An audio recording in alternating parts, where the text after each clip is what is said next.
deployments or ODAs up with factions of the Northern Alliance, which were the allies that we were trying to coordinate with. So it went from there. So, and I'm glad you brought up the 20,000 feet thing, because I had it in my notes. I wanted to ask you, in the movie, it's depicted that helicopters had never flown that high, and they weren't sure whether or not it could be done. Was that how it actually worked in real life, that you guys didn't know if the altitude was even workable?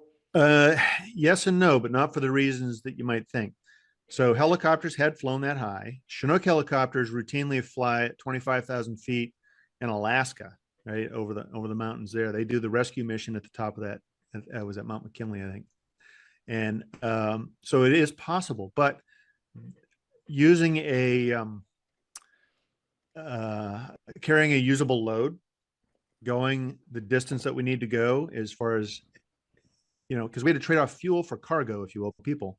Right. And so the math didn't work out, and we're wearing supplemental oxygen, or how long is that going to last, per console for the people you got on board.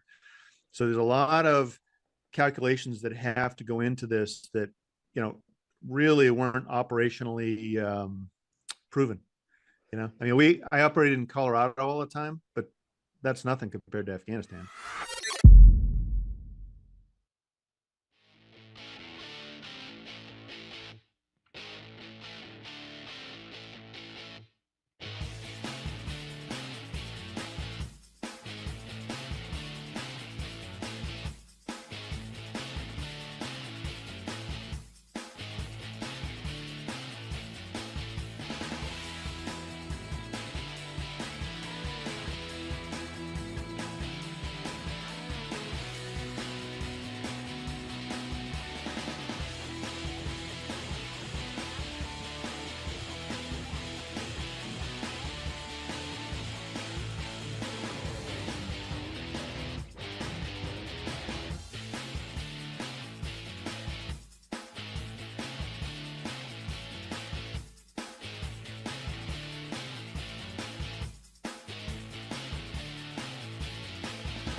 Coming up, Philadelphia Eagles analyst Mike Quick will be on the show. We'll preview Eagles 49ers.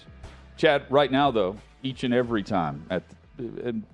week at this time. Every Wednesday, right now. About this. It is time for Primary Complaint. It's time to air our top grievance of the week. You can complain all you want. My job is so unfulfilling. Don't run away from your feelings. It's time for Primary Complaint on OutKick 360. My primary complaint this week is this ridiculous addition to the Twitter app, the For You tab versus the Following tab. This is so stupid. The For You tab right now, as I pull it up, for me, Chad, watch this terrifying footage of a whale just inches before a dock. Harsh criminals in Singapore.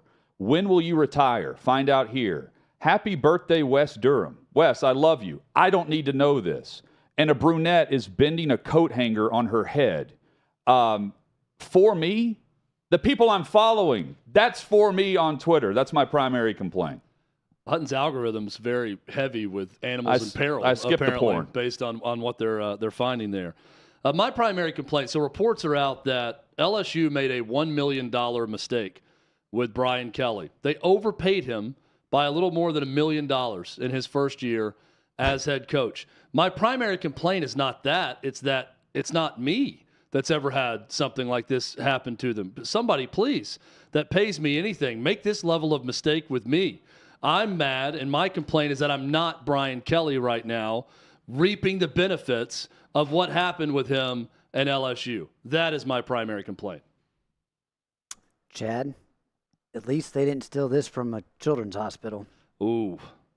Not too soon, though, Davey. When you steal from a children's hospital, it's never too soon. So I grant you permission to make that joke. Absolutely. Well done. I appreciate it.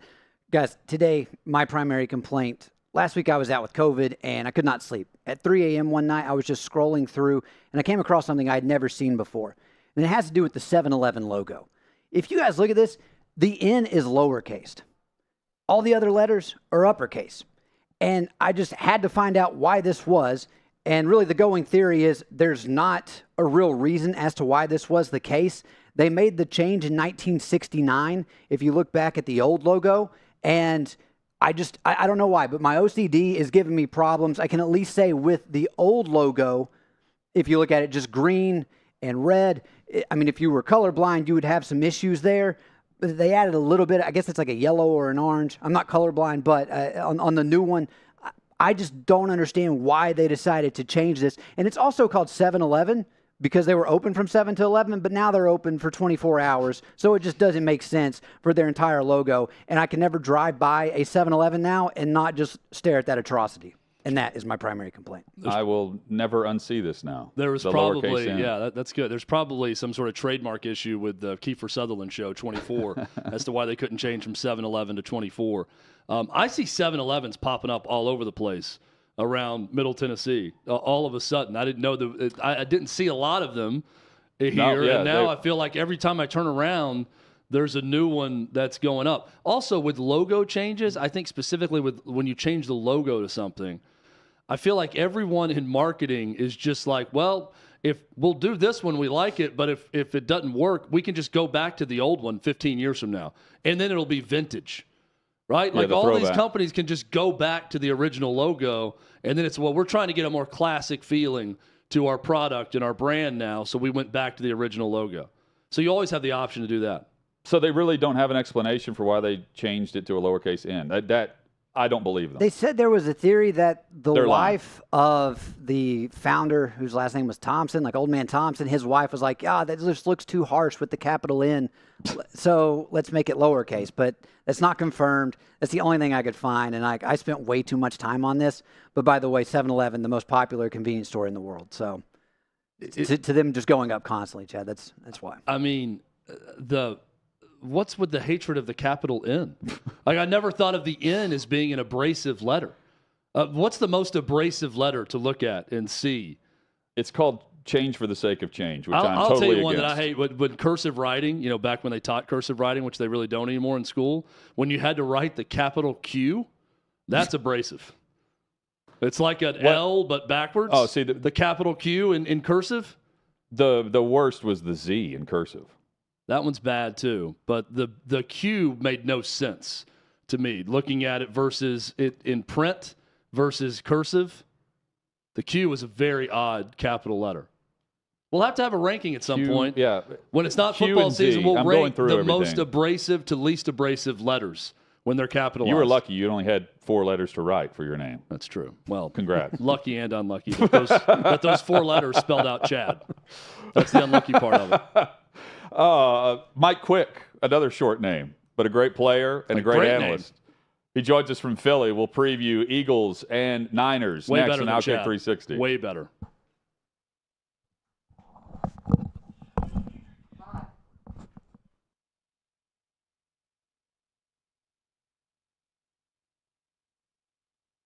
College football's in trouble. There's a lot of people trying to keep it from happening. I think it's a general consensus across the college football landscape. We want to play football. College football is a huge part of the fall. It's a huge part of Americana itself. It just really felt like people in the country needed college football to just feel a little sense of normal. Big news from the Big Ten as the conference releasing its 10-game football schedule. We go home thinking there's going to be practice the next day. Everybody gets a text, stay home, everything's canceled. Big Ten fall football season has been canceled. We just believe collectively there's too much uncertainty. I guess what I'm trying to understand, though, Kevin, is that was the same position you had 6 days ago. The Big Ten is an unmitigated disaster. There was a ton of confusion. There was presidents saying one thing, there was coaches saying another. Players had to be silent, coaches had to be silent, ADs had to be silent. People said, how does what you just did make any sense? And nobody really knew what the heck happened when they voted to cancel the season. You make this huge historical announcement, and then Kevin Warren never does a press conference to explain it. It was like a masterclass in how not to handle a crisis. The word really that was lacking in all of this is transparency. It felt like a lot of stuff was happening behind closed doors. Even today, we still don't know what occurred. So you don't tell us parents, that's fine, but you're not telling the young men that it affects. We have to make a decision to save the season. What about the history books? What about the rivalry games? What about Paul Bunyan's axe? How is that not going to go to a team this year? This is a failure of epic magnitude. The Big Ten presidents and leaders should be held accountable for the disastrous decisions that they're making. Then the commissioner doubles down, saying his decision will not be revisited. And that's the point. It felt like a war was declared on the Big Ten and Kevin Warren. Everything turned political. Because if this is medical, then you would have stopped the game of football a long time ago. I think the Big Ten leaders will tell you that they probably made a mistake in hindsight. If I had the chance to do it all over last year, I would make the same decisions that we made.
Just like that, the second hour is here. Glad you're with us for OutKick 360. Hutton and Withrow, 6th and Peabody, our location. Yeehaw Beer, Old Smoky Moonshine. Coming up, we'll get into the NFL award finalists that have been announced. We'll discuss Brandon Beat and his comments on building the Bills roster compared to Cincinnati. Clay Travis joins us in about an hour and a half. Pleased to be joined, though, as we kick off hour number 2 by Mike Quick. He is the Eagles analyst and also former NFL wide receiver. Mike, great to chat with you, man. Hope things are well. Jonathan, things are great over here. How about you? Yeah, can't complain. I'm sure they are, watching the receivers that you get to break down each and every week. We know we're in Nashville right now. We know A.J. Brown is really, really good. Did you think he was going to produce to this level based on what they paid him and pairing him with Devontae Smith? Because you've got two 1,000-yard receivers in the same season for the first time in franchise history. So, yeah, I was excited about the move when Howie Roseman, the GM, made the move to go get AJ. I expected him to be good, but I didn't expect this. He's better than advertised. He's better than I expected. I didn't watch a lot of him when he was at Tennessee, but I didn't see this coming. He's really good in a lot of ways.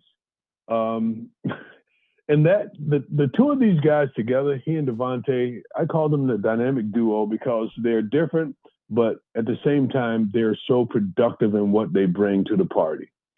Yeah, and pairing him with Devontae Smith, it feels like such a luxury. But, Mike, receivers know receivers and what other receivers need and what teams need from that position. Did you feel like this offseason that the Eagles needed A.J. Brown, or that this is a real luxury to have A.J. Brown? No, it's perfect. I felt like the Eagles needed a veteran guy in that room, someone who's been in the battle before, knows how to do things, knows how to lead the way for a young group of receivers. And he really fits the bill perfectly. And physically, he's a different dude. He's able to make plays. He can have guys hanging on him. He still is going to make plays. You can't bump him at the line because he's too strong. He's fast enough to get downfield on guys. And you've got Devontae, who's just so skilled. He's small and, he's skinny. He's skinny Batman. And AJ is swole Batman. and they're calling Quiz fast Batman. So these three Batmen, they all bring their own little thing to the party, but they're so – I think it's such a good combination of wide receivers, these three young men. Eagles are good everywhere, Mike. Where is their weakness? Probably depth in some areas. This team is really not they're so well built. This is one of the most well-constructed teams in my mind that's in the National Football League. Offensive line good, D-line's good. Where could they be weak? They really don't have – I can say this. Early in the season, special teams weren't really producing. Now the special teams, they've caught up, and they are kind of up to par. They're not overwhelming. There's nothing great about special teams, but they're not putting you in a bad situation. And earlier in the season, they were doing that. I think in some areas, depth might be an issue, but the overall, when you line up 22 on offense or defense, I think they stack up with any team in the National Football League. Oftentimes you'll get talking about a unit saying, well, this is a very good defensive line or this is a really good offensive line. But I feel like it's not that often with the offensive line that there's sort of a unanimous best offensive line in the NFL. I hear that moniker time and time again for this Eagles offensive line. Mike, do you agree with that? And if so, what makes this offensive line so special for the Eagles? Yeah, that's a really good question. I believe that they are. It's hard for you to show me five guys that are as good as these guys. I think Jason Kelce is a first ballot Hall of Famer. I'll start with him, the center. He's not a big guy, but his mobility is just off the chart. And all five of the guys that start, they can move. They not only can they maul you at the line of scrimmage when you pull these guys out on the perimeter, they're really good perimeter blockers because they're such good athletes. Jordan Mailata, a guy who had never played football before 5 years ago, didn't even know how to put the uniform on, but he's 6'8", 370 pounds, and it's just amazing to watch this man move. All of that size and weight, the way he's able to move it. Landon Dickerson, the kid that they drafted out of Alabama 2 years ago, he's going to the Pro Bowl this year, and he has been phenomenal. I knew that he was going to be good. He's exceeded anything that I thought he would be. Isaac Seumalo, the right guard. Lane Johnson probably should be a Hall of Famer when he's done with this game. You know, Lane started in football as a quarterback, went to tight end, so you know he's an athlete, and now he's one of the best right tackles in all of football. You line up all 5 of those guys, and then backing them up, Cam Jurgens, the kid that they drafted out of Nebraska, and Jack Driscoll. It's just a solid group of players. Now, you get all of that talent, and you get a Jeff Stoutland, probably one of the best offensive line coaches in football, just kind of molding these guys and putting together a scheme that makes this running game really dynamic. And they use all of these cool angles to block people and shield guys off, and they're just fun to watch. You know, I grew up on the outside, wide receiver, and playing the skilled position, but I've never enjoyed more watching the offensive line play as I do now. Mike Quick is the Philadelphia Eagles radio analyst. He joins us on OutKick 360. Mike, there's nothing really not to like about what Jalen Hurts has done on the field. What I came away with early this season, he's having some great performances. He starts to get mentioned in the MVP conversation, and just his presence, how consistent he was with the media during the week, at the podium after a big win, where he's almost speaking to the locker room while speaking to the media, and that's very rare nowadays, especially at the quarterback position throughout the league. In a prove-it year, what has impressed you the most about the Eagles QB? Where do I begin? He's really impressed. So the way he handles everybody, he is a guy that, I don't know, is he 25, but maturity-wise, he's well beyond his years. He's like an old dude when you look at him, and the way he handles himself, the maturity level that he appears to be at, even more mature than the head coach of the team. Yeah.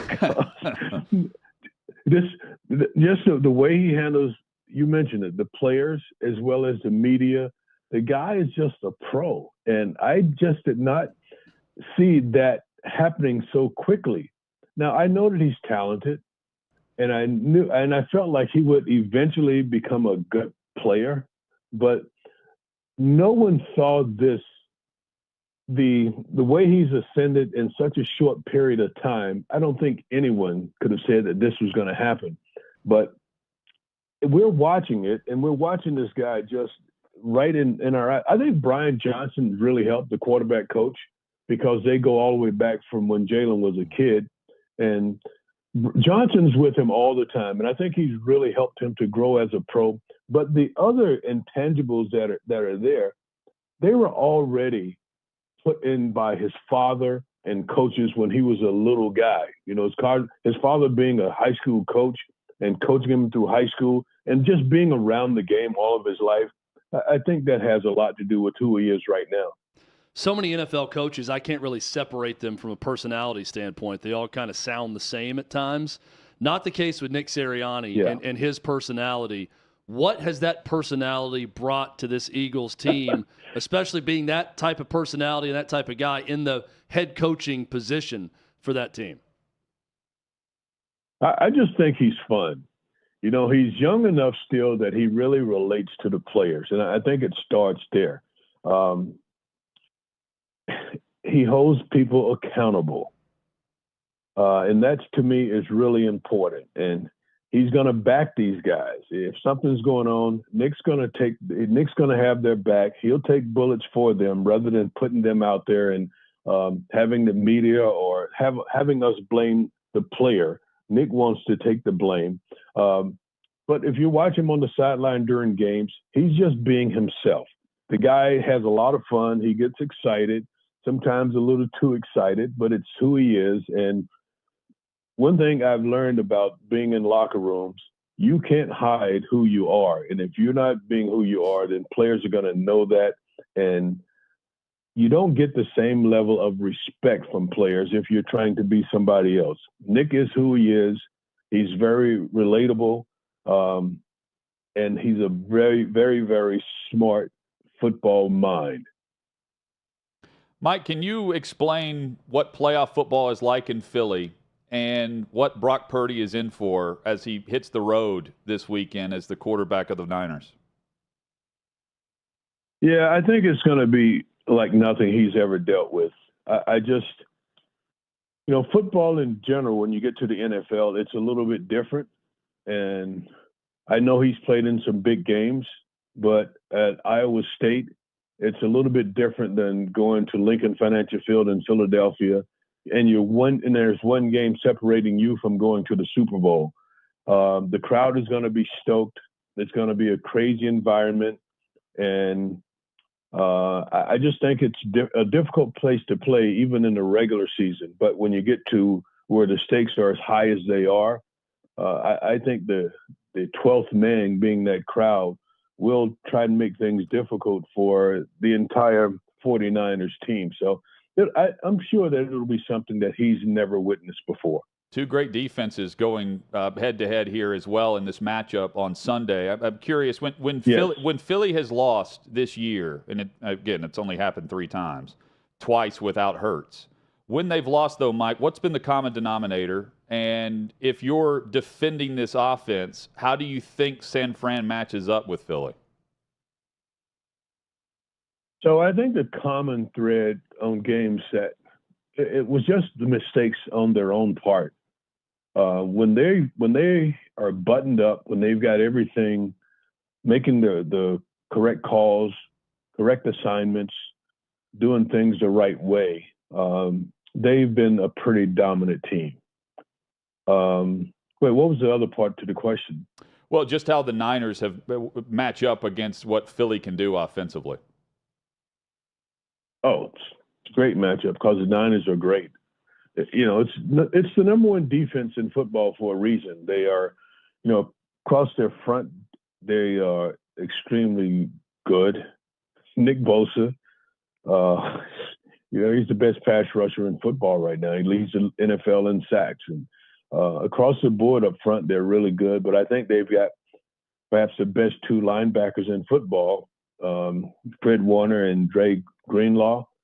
These guys are unbelievable football players. I think if the Eagles are going to win this game, it's going to be the dynamic duo that I talked about earlier, Devontae Smith and A.J. Brown. I think when you match them up with the corners on the outside, I think that's where the Eagles have an advantage. And aside from that, the Niners defend the middle of the field extremely well. I think the Eagles are going to have to work the ball outside the numbers to really be effective against that defense and just try and spread that defense out. Because if they can get you to bunch inside the numbers and play in that space, they're really good and they're hard to move the football on. Better matchup if the Eagles advance, Chiefs or Bengals, and why? Well, I kind of would like to see the Chiefs just because Andy Reid going against his old team, I think would be a lot of fun. I think that would just that would be a lot of fun for, especially for the people from Philadelphia. But I do believe that Cincinnati, given the fact that their quarterback in Kansas City is not going to be at full strength, I think that Joe Burrow and what's going on in Cincinnati right now, I think they can win the game. And I think it could very well be the Eagles and the Bengals in the Super Bowl. Mike, you played in Philly and you thrived, and everyone knows that Philly fans have a certain reputation. Do you find that it takes a certain? Do you find that it takes a certain type of player mentally to thrive in a place like Philly and star for the Eagles? And when you look at the makeup of this team, are you seeing that being consistent with this group in terms of playing for this fan base? Yeah, absolutely. It starts with you can't have too thin or skin. If you're thin-skinned, this is not the place to play. And a perfect example is the kid that played basketball for the Sixers, Ben Simmons. He's in New York. Yeah, Ben Simmons in New York now. You just can't play in Philadelphia if you're thin-skinned, because when things don't go well, the fans here are going to tell you about it. Now, it's up to you if you're man enough to go fix it, or if you're going to go into a shell. And when guys go into a shell, that it usually just keeps going the wrong direction. So Brandon Graham, great example. Brandon Graham early in his career, the fans thought that he was a bust, and they were giving it to Brandon Graham. Well, he bounces back, and now he's probably one of the most beloved players that ever played in Philadelphia because he worked hard, he put his head down, and he just started to work hard and playing better. And once he started to play better, he got people love Brandon Graham now. People in Philadelphia, Brandon Graham could do no wrong. Not to mention the fact that he sacked Tom Brady in the Super Bowl that the Eagles won. So he'll always have that. Never have to buy another beer anywhere in Philadelphia because he was that guy. But you just have to play hard. You don't have to always win, but if you're playing your hardest, if they see that you're giving it all, fans in Philadelphia are going to love you. Yeah, they want you to win, but there are a lot of times that during my career, we didn't win. But the fans came out, the fans loved on us because we were busting it. We were giving everything that we had and trying to win every game. But you cannot succeed, in my mind, in Philadelphia if you're not doing well and you have thin skin. Former NFL wideout and the radio analyst for the Philadelphia Eagles, Mike Quick, has been our guest. Mike, thank you for the time and perspective, and enjoy the championship weekend there. All right, guys. Thanks for having me on. Absolutely. Thank you. Mike. More good news for the Eagles. You don't have, once again, Jalen Hurts not on the injury report after the first day of practice. Neither is A.J. Brown, who had a lower body injury is what they called it last weekend. Well, that second throw of the game against the Giants was, and it was, I think, complete, but it was the longest throw he had attempted since the shoulder injury. Didn't try it in practice, and he uncorked it, and it looked fine. So that's great news for the Eagles. Only 2 players on their injury report, just limited in the walkthrough practice for Philadelphia. Coming up, we'll get into the NFL awards and the finalists for the major ones across the NFL. And Brandon Beane, general manager for the Bills. There's been some trash talk back and forth between the Bengals and the Bills. It was going on prior to kickoff last week. It continues, and things have picked up based on what the Bills GM had to say about how the Bengals became one of the NFL's best teams. That's next on OutKick 360.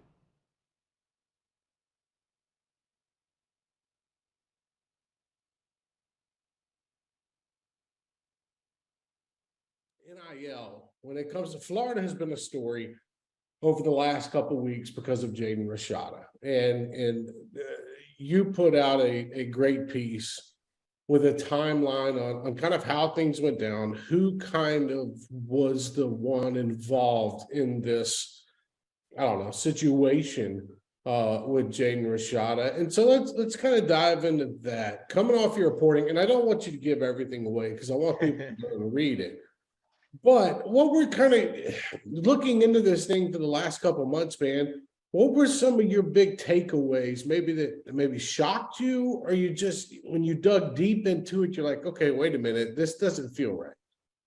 Well, I think that's probably the first thing to note is this has been ugly publicly for 2 weeks, but as you said there, it's been going on for 2 months, and I think the big thing is, and I didn't really touch on it in the story, was it was so interesting to follow Florida and Miami this year. Obviously, you've got John Ruiz, a billionaire, pretty deep pockets, and he's just throwing money and caution to the wind. Wanted to see his Hurricanes get back to the top, and there were so many instances, more than I can remember since I've been covering the team since 2013, where Florida and Miami were 1-2 or in the top 3 with commits in the same class.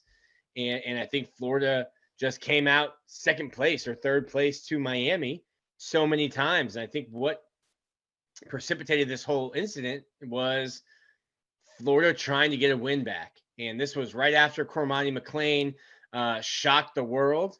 And it was right after Florida had gotten back into conversations with Jaden, because prior to him coming to Miami, they were rescinded the scholarship offer. I think saw the writing on the wall. Jaden had told them, hey, I'm going to go to Miami. And I think what you got was Florida and boosters or collective people around Florida like, hey, we need to get a win.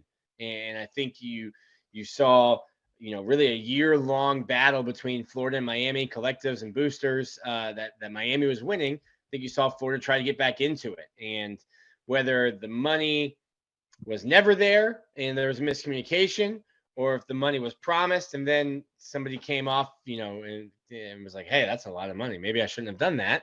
I don't know. We probably need to get to litigation and some discovery to find that out. But for whatever reason, the money was not going to be there. And the Gator Collective kind of realized that, and with their name on the line and their name on the contract, terminated the contract. Why do you think we've gotten into besides the rivalry between Miami and Florida, Cristobal coming down to Miami, Billy Napier's at Florida now. He got Norvell, a lot of people thought was hanging on by a thread at Florida State. Now he kind of turns it around in 2022. Okay, so he's set for the next year or so, maybe 2 years. We'll see. Well, why do you think it turned into a pissing match between Miami and Florida? It's like when NIL struck, it felt like those two teams, and not Florida State. I'm not trying to diminish Florida State, but it felt like Miami and Florida were just going back and forth and seeing who could either outbid the other, or B, take it one step further when it comes to recruiting. Is it because of Ruiz, and is it because of some of the boosters at Florida? Is it that simple? I mean, nothing is black and white in our world, and you're probably looking at way more colors than even black, white, and gray when it comes to NIL. And in this scenario, I mean, this is a landscape that Nevin Shapiro would have thrived in. Wouldn't have had to be so sneaky.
I was very entertained by Chad trying to describe Game of Thrones during the break.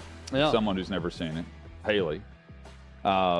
Haley, who said, and I quote, I don't like Dungeons and Dragons BS, so I probably wouldn't like it. That's fair. And Hutton and I were trying to say, yeah, I get that. I don't either, but here's why you will like it. Has everyone else in studio watched Game of Thrones? I guarantee you Matt has not. Colin has not. That shocks me. That shocks me. Brooke hasn't either? Tyler, yes or no? Yeah. A little bit. A little bit. Wow. Man. I don't watch much TV at all, and I was hooked on this. I felt like there'd be maybe two people. I knew Matt would not have watched it, but I felt like maybe two people would not have watched Game of Thrones. I definitely guessed Matt correctly. What do you think Matt watches? Brooke doesn't surprise me too much that she hasn't watched. Tyler surprises me. Me too. Tyler and I have similar interest in shows. We give each other recommendations back and forth, so I think he'd like it. It's more. What did I tell Haley? It's more about power than it is Dungeons and Dragons. It's about families and people vying for power, and there's just a lot of crazy stuff going on around that. Look, there are supernatural elements, like there's magical things that happen on the show. The end of the first season hooks you. That's like you're kind of going along with it, and then you're like, "What? Hang on, they did what with the writing of the show?" It's very good. I also mentioned that the show... It's a very high bar for the prequel to live up to. Yeah, I mentioned that the show features incest as well.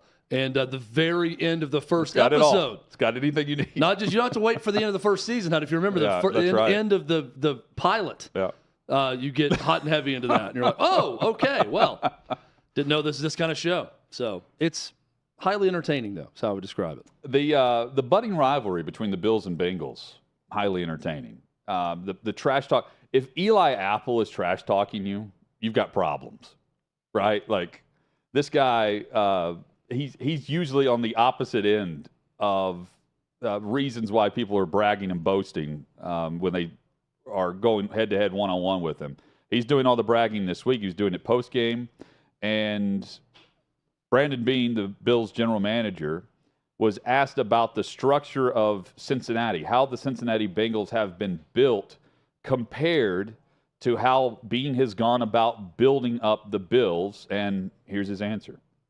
Anything that Cincinnati does, I'm thinking about those receivers, that type of, do you see anything from them that suggests that's a trend that we need to kind of adapt to moving forward in order to close that? No, they have a good team. I mean, they right now are on the advantage of a rookie quarterback contract. And, they had some lean years and without getting too much into their build. And, I don't want to suck bad enough to have to get Jamar Chase. Like, he's a heck of a talent. I'd love to have him, but you gotta go through some lean years to do that. And, they were able to get Burrow at 1. And I don't remember where Chase was drafted, but it was pretty high. And those guys are on their rookie deals. We're paying Stephon Diggs a pretty hefty number. We're paying Josh Allen a pretty hefty number. So there is the constraints of the cap.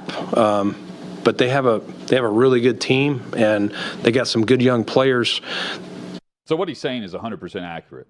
But when you add it into the fervor of what that rivalry is becoming, I think it is a nice rivalry now, mainly because the players are, connected through the Demar Hamlin issue in Week 17. Yep. But also the individual players are willing to call out one another. Diggs is one of them who will talk trash with anybody.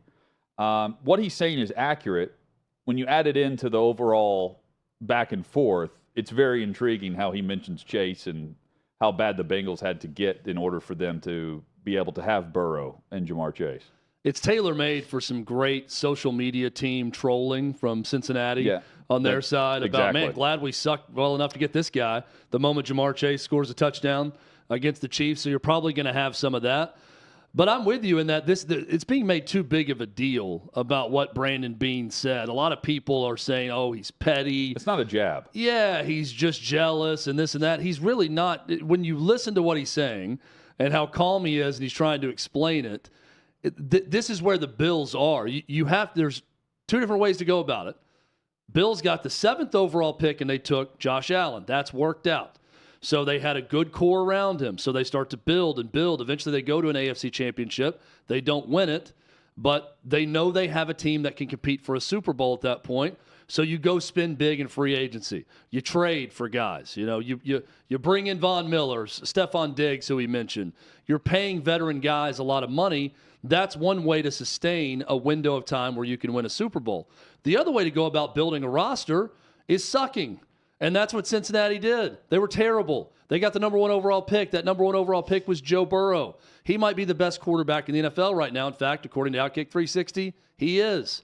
Then they sucked with Joe Burrow for the first year. Guess what? They had the 5th overall pick. They drafted his teammate from LSU, Jamar Chase, and now the rest is becoming history. That's not a knock from Brandon Beane. That's reality.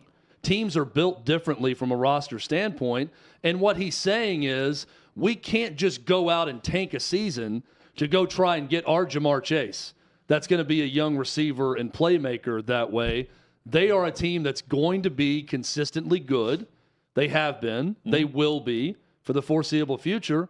So they have to get creative in ways they remain that good to be able to contend for a Super Bowl. I feel like, though, I had no problem with what he said. The question is kind of missing the point, though, that he was asked. I mean, the Bengals beat the Bills not because they have Jamar Chase. It's because they ran it all over them, and they won at the point of attack at the line of scrimmage.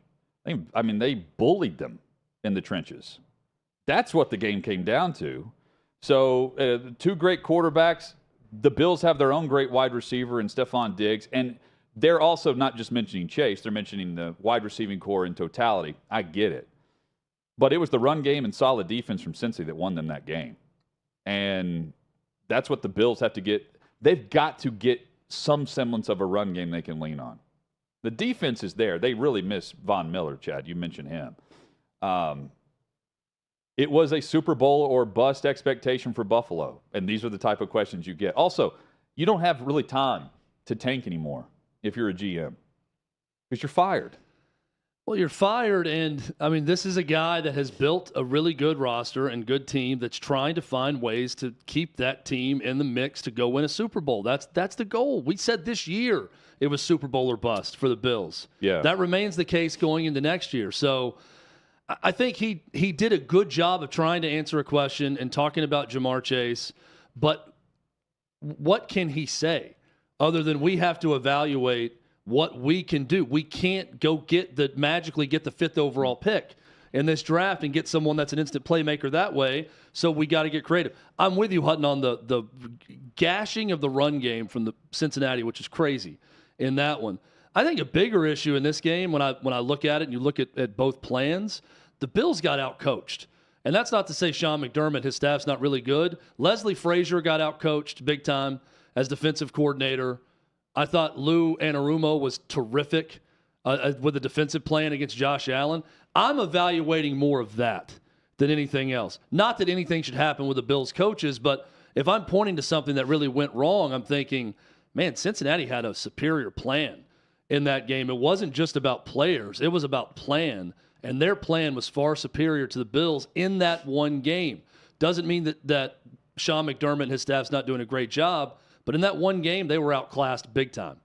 Chad, the votes are in from the AP for the NFL awards, and we've got the finalists. This will be officially announced.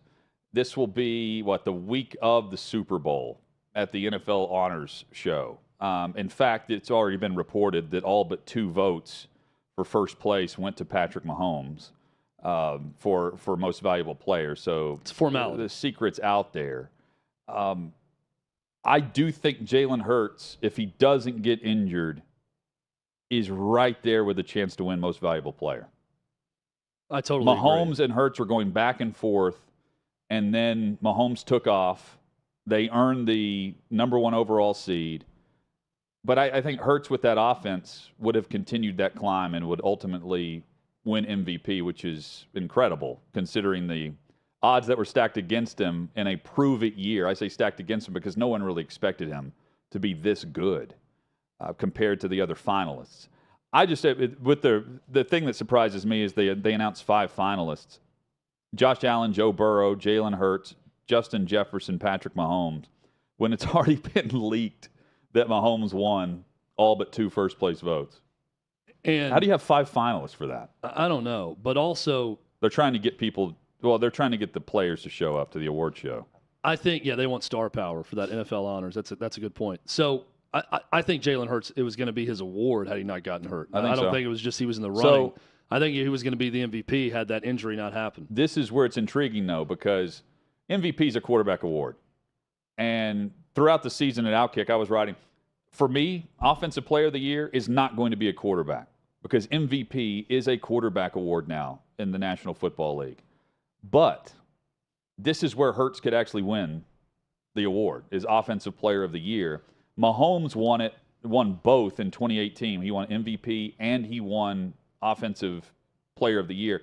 I hope it doesn't go that way. I think Justin Jefferson deserves this.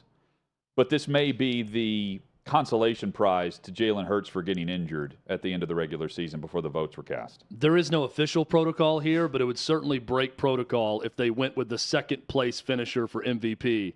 That's a quarterback to go Offensive Player of the Year and not give it to the best non-quarterback offensive player, which normally is the case.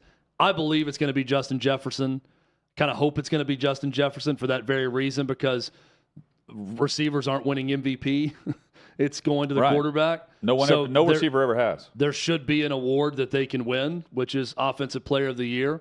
So I'm rooting for Justin Jefferson, but I'm also with you that maybe this is a time where voting kind of steps out of normal protocol and gives it to that second-place quarterback in the MVP race. Could be. Defensive Player of the Year is a no-brainer with Nick Bosa. Hands down, best player. Heard it from Mike Quick just now, how great he is. unbelievable. And he's cashing in. It was him and Jeffrey Simmons, I said, that was going to really cash in this season. Now, Bosa's on the 5th-year option, and so he's getting paid, $10 million or so, whatever it is, plus to play this year. Instead of extending the contract last offseason, he's about to break the bank. I think he's going to be the highest-paid defensive player in the history of the game. With that being said, Micah Parsons. He's going to win one. Yes, he is. And if you went just around, if you asked former players, we had Eddie George, we asked him this. Everyone, just best overall football player. The football players will point to Micah Parsons as that guy. Maybe that surprises some people, but the overall game plan and how much you have to focus on him and where he lines up, I mean, that's extreme value for Dallas's defense. He's also about to get paid, and I'm right there with you. He's going to win one at some point. Comeback player of the year. By the way, with Micah Parsons, the level of preparation for that guy and scheming and knowing where he is, I've heard former players utter the name Lawrence Taylor in the same breath as Micah Parsons. If you want to know a comp of how good he is and how highly he's thought of across the league with current and former players, that's it. He's going to win this award one day, but it's not going to be this year. Comeback player of the year could have been Saquon Barkley, except Geno Smith happened. And the comeback player of the year, keep in mind, there is no definition for how you vote for this. You can have the word comeback mean anything you want. So a guy who hasn't done anything throughout his career but back up since he started in New York, that goes to Seattle and with zero expectation because they trade away Russell Wilson, has the season and performance that he has, he's going to garner a lot of the attention and the votes. It's not going to be this year the traditional guy who got hurt that comes back from injury like Saquon. Have they ever given to someone who was suspended that comes back? I don't think so, but isn't that an interesting predicament? I mean, you could. If your comeback player of the year is a guy who serves half a year, full year suspension. I was intrigued. If I asked Armando this earlier in the season, has there been a comeback player of the year in the same year? Did Mike Vick win comeback player of the year? Oh, absolutely. Well, with the Eagles? Wasn't he one of the finalists for MVP that year? I mean, he went to prison for dogfighting. Did he come out and win NFL comeback player of the year when he finally was the starter? He came back and was excellent. I remember that. I'll have to look that up to see. But it just came to mind when you're talking about there's no real criteria. You can make comeback mean whatever you want if you're a voter and vote on someone, whether it's they were benched somewhere else and came back or injured. We always think about it as, it's a great inspirational story because someone rallied from injury and came back the next year stronger and had a great year. But it's not always the case. Geno Smith's a good example. Yeah, and Brian Robinson, I think, deserves to be a finalist in this. Incredible. He shot in August, comes back and he was named the starter as the rookie in Washington. Has to miss 4 weeks, 5 weeks.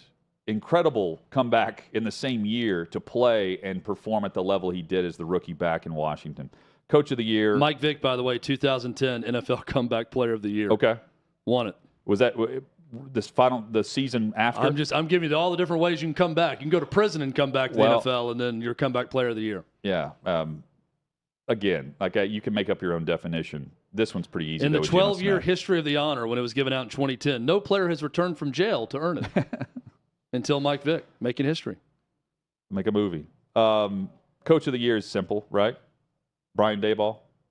Is it that simple? I think it is. I think there could be consideration for Doug Peterson because Daboll was more successful from start to finish. Yes, with the Giants, but the notoriety of the train wreck that was Urban Meyer with Jacksonville and what Doug Peterson inherited because of that and the season they had, winning the division, getting the playoffs. I think he's about a month late, though. I think he gets some consideration, Hutton, but I believe it's Daboll's job. I mean, it's Daboll's award to win. The job he did merits that, but slight consideration to Doug Peterson. Two areas here that there's no way you can't be great for so long and be mentioned in Coach of the Year. Case in point is Andy Reid. As consistent as they come, right? Great job this year by Andy Reid. They trade away Tyreek Hill. Mahomes gets all the credit for that. Andy Reid and what they've done there, and just routinely hosting the AFC Championship game. The other one's Zach Taylor. We mentioned the Bengals, again, sneaking up on people going into the postseason. No one talks about Zach Taylor in the same breath as Andy Reid. But discuss consistency. That guy paired with Burrow has been excellent. And you mentioned the matchup between the Bills and Bengals came down to coaching and game plan. Taylor, the only postseason game he's lost is the Super Bowl. It's remarkable, the job he's done. You're right. He's very underrated for that reason. And let's give some love to Kyle Shanahan, another finalist here that we haven't even mentioned yet, that could be going to a Super Bowl with a third-string quarterback and Mr. Irrelevant. If that's not Coach of the Year material, I don't know what is. I mean, he's got to get some marks for that. Clearly, he's a finalist, but yeah, I'm with you. I think it's Brian Daboll with what he did with the Giants, but all three of these guys, very deserving. So Brock Purdy deserves more attention for Offensive Rookie of the Year than what he's getting. He's a finalist. I think Kenneth Walker III will win it, Chad, because of the all-purpose yards that he had in Seattle. It's not just the rushing yards. Garrett Wilson was very good, and he played with some awful quarterbacks. And regardless of who he was playing with, he put up numbers. So he's setting records for the Jets in a rookie season. And meanwhile, Kenneth Walker III doesn't start until October, whatever the second Sunday in October was. It was week 6. He didn't start until week 6, and he's probably going to be Offensive Rookie of the Year. I really want Purdy to win this. I know it's probably going to be Walker, but we asked it 2 or 3 weeks in, how long do you have to play to get consideration when you enter the season so late the way Purdy did? But they're riding a 9-game winning streak now with him at quarterback. Yeah. I think it should go to Purdy. Sauce Gardner and Tariq Woolen are battling for Defensive Rookie of the Year, and I think all the attention goes to the top 5 pick in Gardner. He was excellent. He is the first, I believe he's the first Jet corner to be a rookie and make All-Pro. He's your All-Pro at corner. He's winning the award. He's also got a great nickname, so that's going to help him. And anything that's voting, anything subjective, the guy with the great nickname always gets a boost, and I think that Sauce Gardner will get that boost. Assistant Coach of the Year, the finalist, Ben Johnson in Detroit, D'Amico Ryans in San Fran, and Shane Steichen in Philly. To me, it goes to the guy who's going to be a head coach this year, and that's D'Amico Ryans. D'Amico Ryans, buy stock in that guy. The cameras were all over him on Fox. By the way, 47 million people, I believe, watched that game. Second in history. But anyway, D'Amico Ryans, terrific job with that 49ers defense. I'm with you, Hutton. He's going to be a head coach very soon. Should be in Houston. That's what it feels like. Yeah. Coming up, we'll switch gears. We've got an article that Colin sent us this morning. If people were given 4 extra hours in a day, what would Americans use those hours for? And I think the responses will surprise you. Maybe mine will. I think the top response is BS. I'll explain. Agree. I'll explain why I believe that. Next on OutKick 360.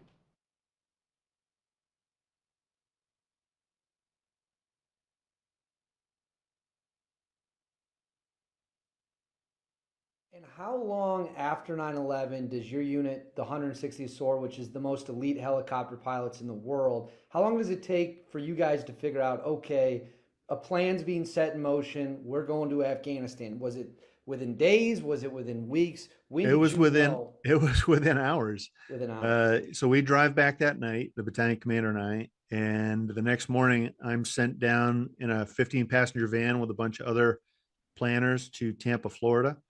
And we're to plan America's response, as far as the rotary wing side of it. And by October 3rd, I was in the country of Uzbekistan preparing to do personnel recovery for the bombing campaign that was about to kick off. And this is depicted in the movie 12 Strong. Correct me if I'm wrong, where you guys are going to fly in from Uzbekistan. This is what's known as the horse soldiers. This is going to kind of be the first wave. Is that correct? That is correct, yeah. So initially we're there for, I want to say about 2 weeks of bombing. And then there is no further plan that we know of. And then all of a sudden, 5th Special Forces Group rolls in. Their commander takes over the task force. We're in Task Force Dagger out of K2 Air Base, Karshi-Kanabad, and he wants a briefing on our capabilities.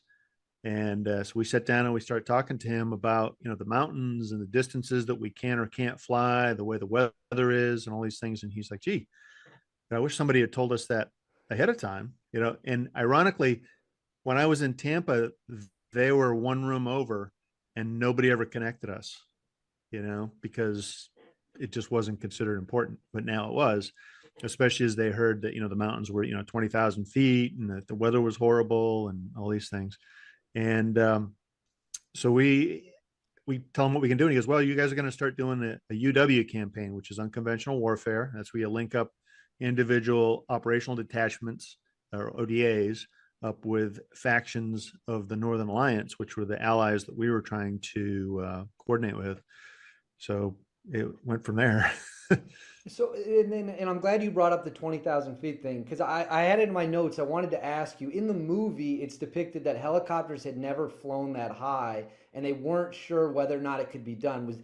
Was that how it actually worked in real life, that you guys didn't know if the altitude was even workable? Yes and no, but not for the reasons that you might think. So helicopters had flown that high. Chinook helicopters routinely fly at 25,000 feet in Alaska, right over the mountains there. They do the rescue mission at the top of that. I was at Mount McKinley, I think. And so it is possible, but using carrying a usable load, going the distance that we need to go, as far as, because we had to trade off fuel for cargo, if you will, people.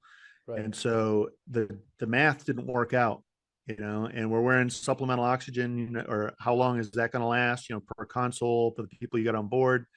So there's a lot of calculations that have to go into this that, really weren't operationally proven. I operated in Colorado all the time, but that's nothing compared to Afghanistan.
Chad, if you had 4 extra hours in the day, what would you do with that time? OutKick 360 continues.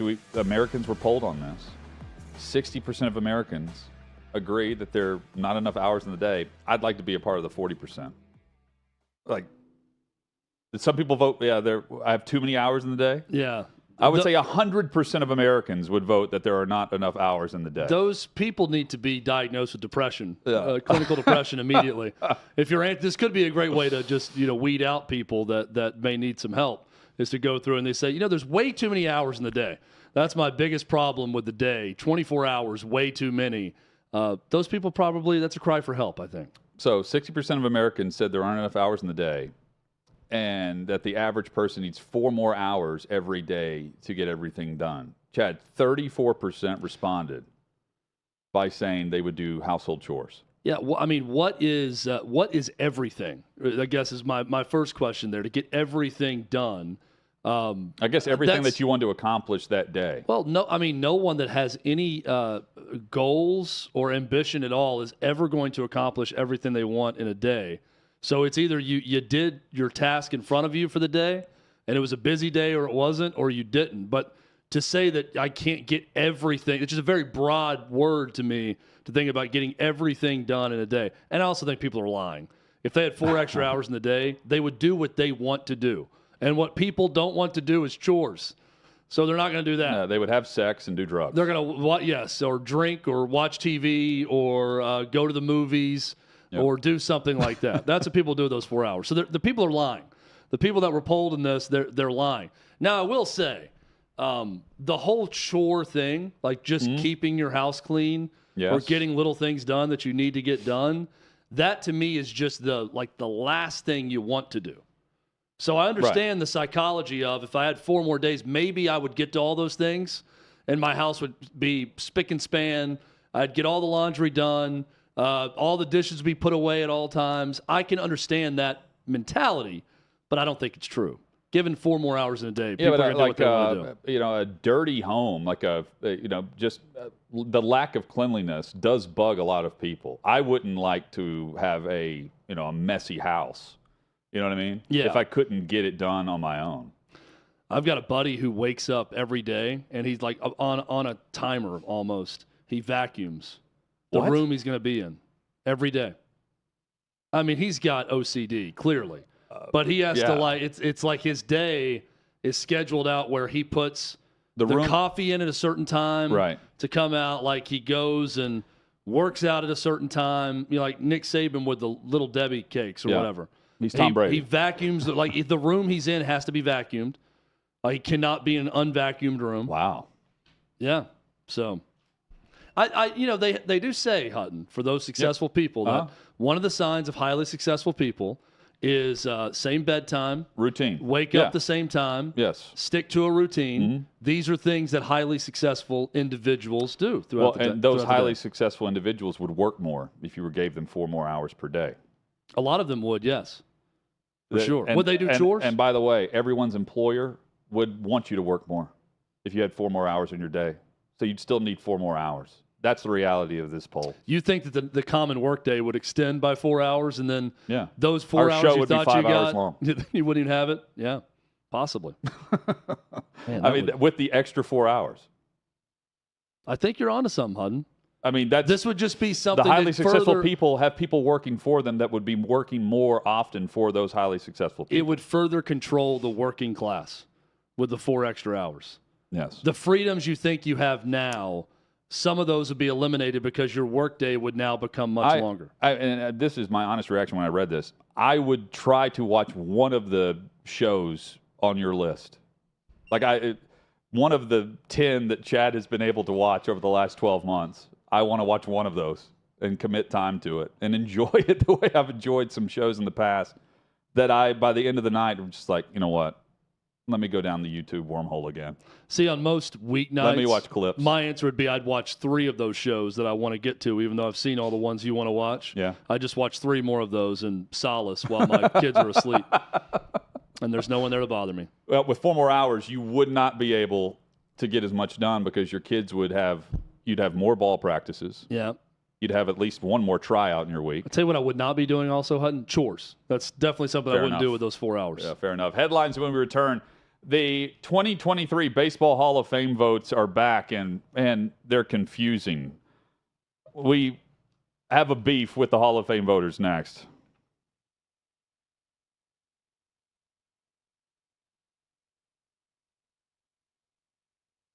College football's in trouble. There's a lot of people trying to keep it from happening. I think it's a general consensus across the college football landscape. We want to play football. College football is a huge part of the fall. It's a huge part of Americana itself. It just really felt like people in the country needed college football to just feel a little sense of normal. Big news from the Big Ten as the conference releasing its 10-game football schedule. We go home thinking that we're going to be practicing the next day. Everybody gets a text, stay home, everything's canceled. Big Ten fall football season has been canceled. We just believe collectively there's too much uncertainty. I guess what I'm trying to understand, though, Kevin, is that was the same position you had 6 days ago. The Big Ten is an unmitigated disaster. There was a ton of confusion. There was presidents saying one thing, there was coaches saying another. Players had to be silent, coaches had to be silent, ADs had to be silent.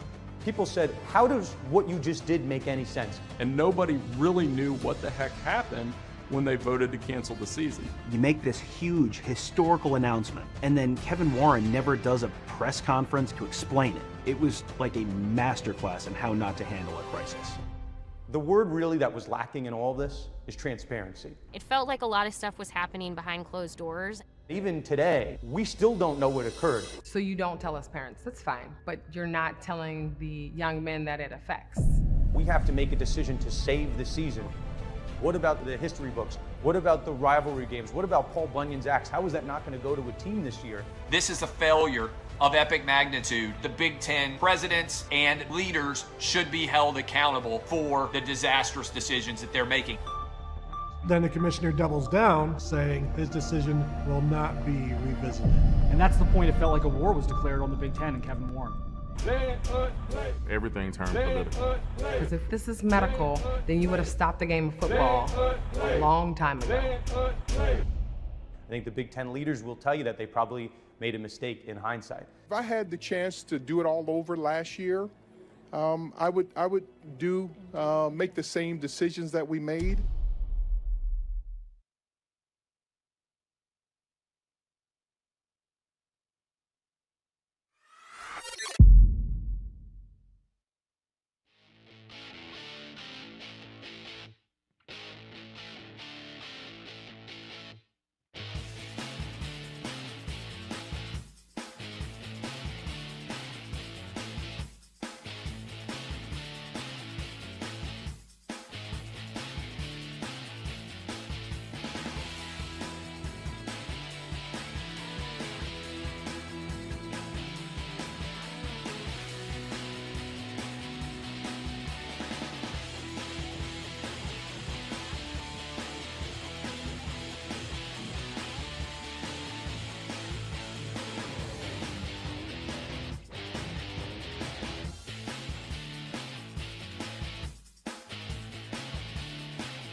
Final hour underway. Clay Travis joins us in 20 minutes. OutKick 360.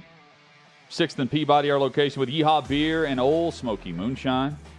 Chad, they have some new beers available through Yeehaw. If you want to cheers in a bit. I would love that. I have them on draft. I can't name them all. What do They're we have? seasonal. Oh, they've swapped out. Yeah, they have. We're in the winter now. So they said we're I guess, going winter. I guess we officially are. Winter beers. Do they have like a pre-winter season? Christmas time. Well, they have the Oktoberfest. They have the Oktoberfest. They had the fundraiser beer that they brought out, right? Yes, that the was Heart the IPA. They had the Legged Lamp Lager. They did. That I love the can and so now, much. I got a 12-pack of them. And now we'll figure it out during the next break. I'm going to go up to the bar here at 6th and Peabody, and I'm going to say, please pour your finest new selection. Of all the selections that there's too many to list, the finest of those, and we'll bring it back here and we will cheers in the next segment. Chad, I don't understand the mindset and the approach of a Hall of Fame voter for Cooperstown. This is mind-numbing to me. You got to get to, 75%. Scott Rowland's going in. Congrats. He's, 6-year eligible, I believe? And he's the only one going in other than McGriff, who joins him at a different category altogether. But consider that Rowland received less than 10% of the vote 5 years ago, and now he's a Hall of Famer. I don't understand the rationale with that, where you flip that much over 5 years when the guy doesn't play at all. What are you considering that allows you to vote one way or the other that much in a swing vote that gets him in? And that's no knock on him. No, he's a great player, but is he a Hall of Famer? I don't know. And even the question of is he a Hall of Famer, to me, is more of usually a name recognition thing. Sure. And just a guy, it's a gut feeling. Todd Helton, I think, is a Hall of Famer for his career with the Rockies. Yes. He's 11 votes away. I think he was at 72%. He needed 75%, and that's like 11 to 16 votes away from being a Hall of Famer. Went up a little bit from last year. Keith Hernandez, not in the Hall of Fame. More hits. Played the exact same amount of time as Scott Rowland. More hits, more walks, more Gold Gloves, more World Series, better batting average, more home runs. I mean, Keith Hernandez, not a Hall of Famer. Scott Rowland, a Hall of Famer who played in a time where offense was better. So you make it make sense for me. I can't. I have no idea how this thing works. Well, and then I know Kurt Schilling was on with Dan Dockage today. Kurt Schilling. I hear the name Kurt Schilling, I think Hall of Famer. Yes. Well, the grudges that the voters hold is one thing, but then to receive 10% of the vote 5 years ago, and then 75% of the vote now. If you're going to flip that much on one player, how are you not inching closer to allowing these other guys who are true Hall of Fame worthy caliber players over Scott Rowland into Cooperstown? It's also it makes it so, it cheapens it so much, the way they treat their votes. Yeah, Michael on the YouTube chat, he brings up a good point. He says sabermetrics, advanced analytics is what's helped propel Scott Rowland into becoming a Hall of Famer. Todd Helton, in all likelihood, will get in with the next 2 years. Well, great. So now newfangled statistics we're going to apply, and that's going to bring someone from 10% to get the proper votes to be in the Hall of Fame? But the sabermetrics have changed that much in 5 years? I guess. I don't know. I mean, again, it's mind-numbing the amount of power any voter for any Hall of Fame, to me, possesses. And the just silliness in why they do or do not vote for someone to get in at times. I'm sure there are a bunch of them that are great at what they do and research it, and they have very rational reasons for voting someone in or not voting someone in, or changing their vote from one year to the next with someone, and things can change over time. But those voters, I feel like, are few and far between. And most of this just doesn't make any sense to me. And the voters have too much power. There's my rant. Trey Wallace has the story right now at OutKick.com. Stetson Bennett is not going to play in the Senior Bowl next week. He's going to focus on the combine and the draft. I'm assuming he will go there and interview with teams, because that's exactly what Hendon Hooker is doing. And the Senior Bowl has... I don't think so. He's not even arriving to chat with teams. I don't know why he would not do that. According to Senior Bowl Executive Director Jim Nagy, Senior Bowl reps did have discussions with Stetson Bennett. This is in Trey Wallace's story. With Stetson Bennett about potentially participating in the upcoming event. But Bennett's side decided he would focus on the NFL Combine and draft. It says for workouts, though. It should be noted that Bennett was never officially invited to the Senior Bowl. Game takes place on Saturday, February 4th in Mobile, Alabama. I don't know. There were conversations, but he wasn't officially invited. So it's hard to tell if this is Stetson Bennett turning down an invite or just telling them not to invite me because I'm going to focus on the Combine and everything else, which doesn't sound like him or his reps or anything that would remotely make any sense. So I'm reading the tea leaves here and thinking he wasn't invited. Yeah, but not officially anyway, that's for sure, and which is also strange. But I don't know why he wouldn't go and chat with teams, because that's exactly what Hendon Hooker's doing. He can't participate in the game either, but you can really help your stock. I think now more than what we've seen in the last, especially in the last decade, more players opt out of the Combine because they've either participated at the Senior Bowl or they've wrapped up their conversations at the Senior Bowl that have allowed teams to form their own opinion of that player before you even get to Indianapolis in February.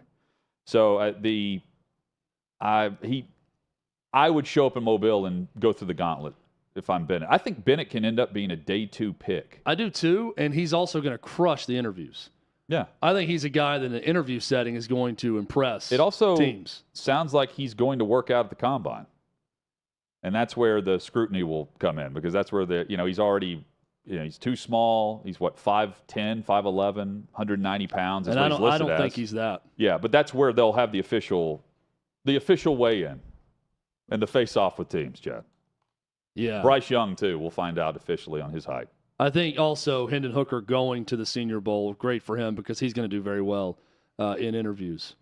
Yep. I'm done doubting Stetson Bennett altogether. Yeah. I don't think he's going to be a late-round pick. I think he's going to go higher than we expect, and I think he's going to have a way better career than anyone expects because he has done more than anyone has ever expected, and I don't think that trend will end in the NFL. Well, we've seen higher picks fail miserably, right? Yes. Like, that's the other thing to point to. You drop any quarterback in with the right offense, Brock the right Purdy coach. with the 49ers. Yeah. Could Stetson Bennett be Brock Purdy? Abso-freaking-lutely. Sure. Yes. He could be better than Brock Purdy if given that opportunity. So I'm done doubting the guy. He's going to find his way somehow, some way. He'll be an NFL quarterback.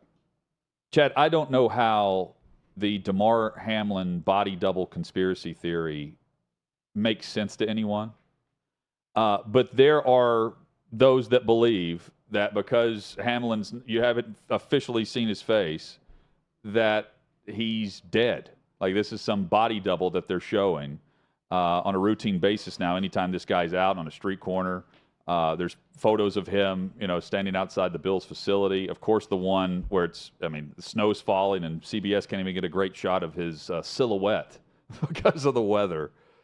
Here is Josh Allen, Bills quarterback, discussing this topic with Kyle Brandt on his podcast. So Newsweek, New York Post, and other outlets are running stories about a Demar Hamlin conspiracy theory in which people are suggesting that he was not at the game on Sunday and that it was some sort of body double conspiracy cover-up. That it goes on and on and on into the tinfoil hat territory. Would you like to debunk that conspiracy theory or maybe confirm it? Yeah, that's stupid. That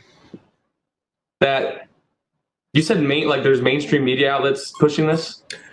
There's mainstream media outlets. There's people with really legitimate heavy followings who are saying the fix is in. That was not Demar. His face was covered. He had sunglasses. He had a hat. When they went to him on CBS, you couldn't see him. And that there's this next level conspiracy that was actually not Demar Hamlin at the game. They're saying it. One, that's Demar's swag. That's what he liked. He likes wearing that. Two, he was in the locker room with us pregame. So yes, that was Demar. There's absolutely zero chance. That's the Demar Hamlin. That's our guy. That's our brother. He was with us pregame, postgame. He was up in the suite with his family, his little brother, 100%. So people need to stop. I got it. Stop this. So Hutton, can I take you?